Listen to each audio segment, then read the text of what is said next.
Lloyd Nicholas Barnes was born October 15, 1933 in Harlem, New York.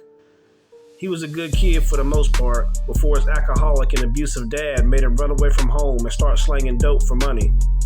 On the streets, he had a heroin addiction for years into his 20s until he spent time in jail and broke his addiction. Once Nicky was back on the streets, it wasn't long before he was sent to prison for low-level drug dealing.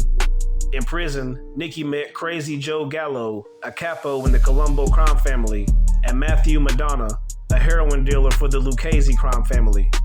Crazy Joe wanted to make money in the Harlem heroin market, but didn't know anybody that could deal in the black Harlem hoods. So he taught Nicky how to run a drug trafficking organization and asked him to get a proper crew. Once Crazy Joe was released, he paid for Nicky a lawyer who then had his conviction overturned. After being freed, Nicky went back to Harlem, assembled a crew, and started packaging and serving heroin. In 1972, Nicky Barnes created The Council, a 7-man organization consisting of Nicky himself, Joseph Jazz Hayden, Wallace Rice, Thomas Gaps Foreman, Ishmael Muhammad, Frank James, and Guy Fisher. The council settled disputes among other dealers, handled distribution problems, and any other drug trade issues. By 1976, Barnes' operation had spread throughout New York State, Pennsylvania, and Canada. By this time, Barnes himself was worth over $50 million. On June 5th, 1977, the New York Times Magazine released an article titled Mr. Untouchable and had Nicky Barnes come pose for the cover. The magazine told Nicky they were going to use his mugshot for the cover unless he posed in person.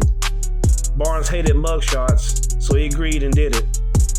President Jimmy Carter seen the cover and ordered the Justice Department to intensify its efforts to prosecute him. Barnes was then convicted of drug-related crimes and sentenced to life without parole on January 19, 1978. While in prison, Nicky discovered the council had stopped paying his lawyer fees and that one of his council members, Guy Fisher, was sleeping with his mistress. The council had a forbidden rule that no council member would sleep with another council member's wife or mistress. So in response, Barnes flipped and became a federal informant. He gave up 109 names. 5 were council members, along with his wife, implicating them in the heroin business. He had 44 traffickers indicted and even implicated himself in 8 murders. After cooperating as a federal informant, Barnes' life sentence was changed to 35 years, and by working in prison, he earned 2 months off of his sentence for every 1 month served.